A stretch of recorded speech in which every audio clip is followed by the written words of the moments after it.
not from just a terrorism point of view, but from a cultural point of view. Here's how the process works, by the way. Many people do not realize that it is the United Nations who decides what refugees come to America, not America. The UN decides what refugees come here. They tell the State Department, they work with the State Department.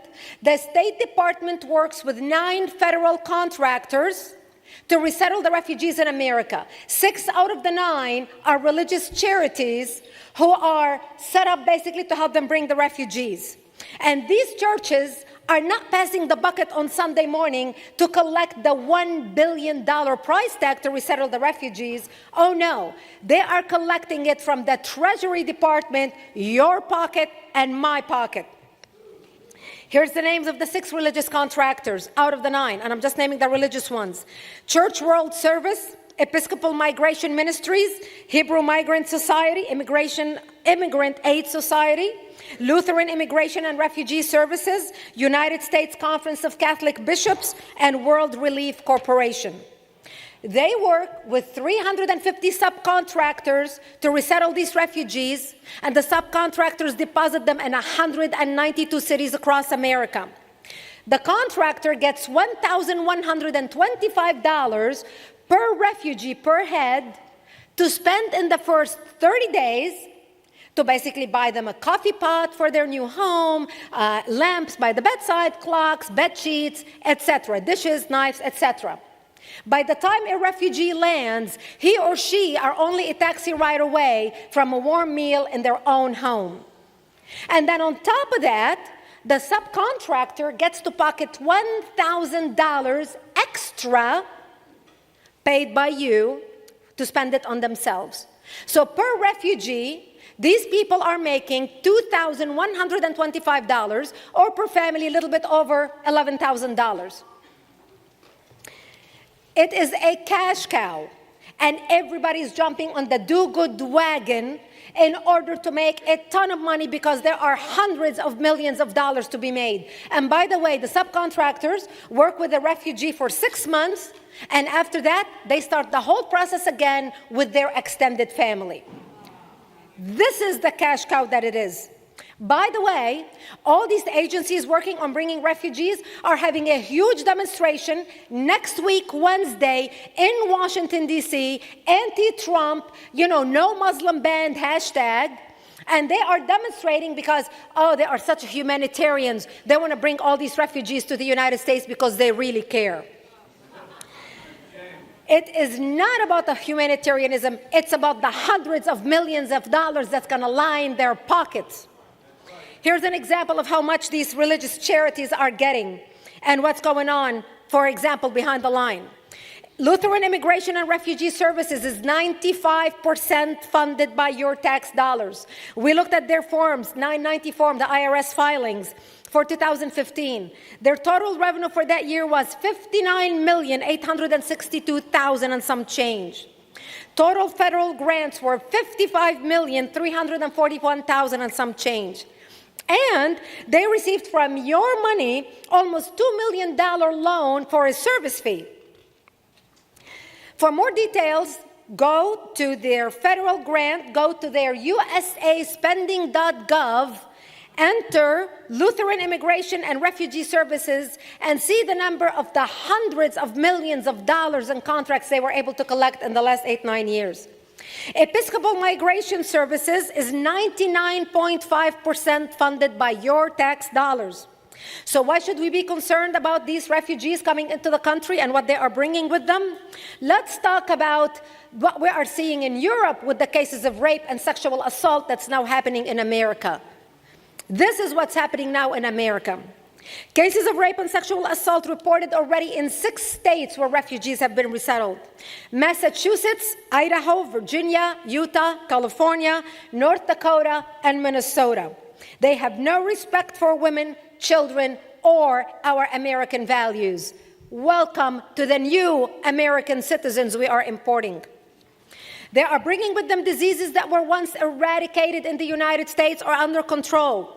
Cases of highly infectious bacterial diseases like tuberculosis, which is now mushrooming all over the United States. Colorado has 16 cases.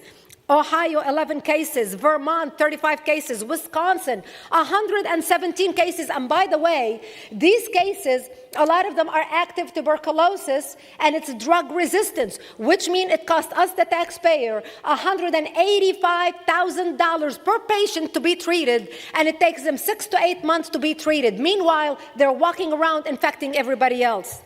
Florida has 11 cases, Idaho 7 cases, Indiana 4 cases, Kentucky 9 cases, and North Dakota 4 cases. Refugee resettlement is not about humanitarianism, but it's about supplying cheap labor. Industries looking to boost their bottom line that drive most refugee resettlement in the United States today. It is food processing, meat packing, manufacturing, and the hotel industry that have discovered that they can enjoy the cheap labor at the expense of the U.S. taxpayer and at the expense of cultural and societal upheaval that communities are experiencing today. Here's what I mean by that. Most refugees are on some type of welfare, and that makes anyone who employs them, any company that employs them, eligible for the federal work opportunity tax credit. An employer has a greater incentive to hire a refugee because the salary is subsidized by the government than hiring a good-hearted working American who is looking for a job. This is what's driving the refugee problem. A refugee's salary is subsidized by the U.S. taxpayer, while an average American job is not. It's not that Americans do not want to work, these cheap jobs. It's not that it's beneath them to work these jobs.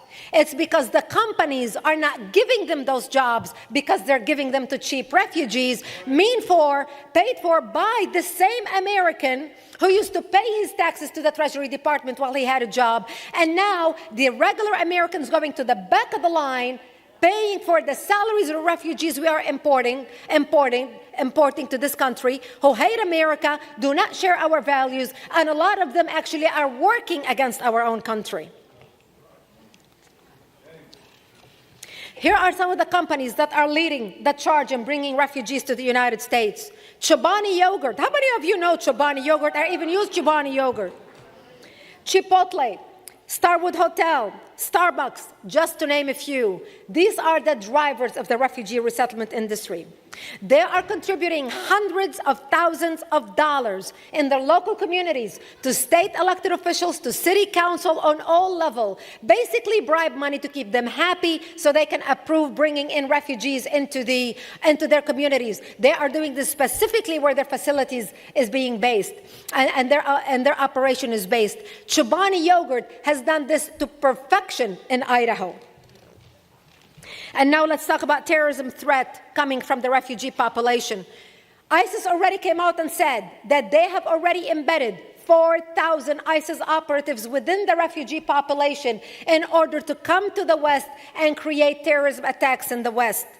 We just have to listen to our enemies. When you look at Europe and the terrorist attacks in Europe in the last 2 years, when you look at the terrorist attacks in Germany, Brussels, Belgium, France, Spain, and London, every single one of them was perpetrated by a refugee imported into Europe and paid for by the welcoming arms of unsuspecting, nice Europeans who wanted to provide them homes.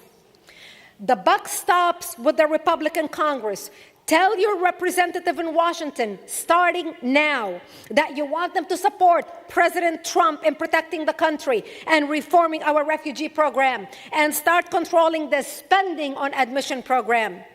Congress holds the purse strings. They are called your representative for a reason, because they work for you. Not the other way around. You pay their salary. They are hired to represent you in Washington, D.C. by you. And if they are not representing you correctly, kick their behind out and replace them next election.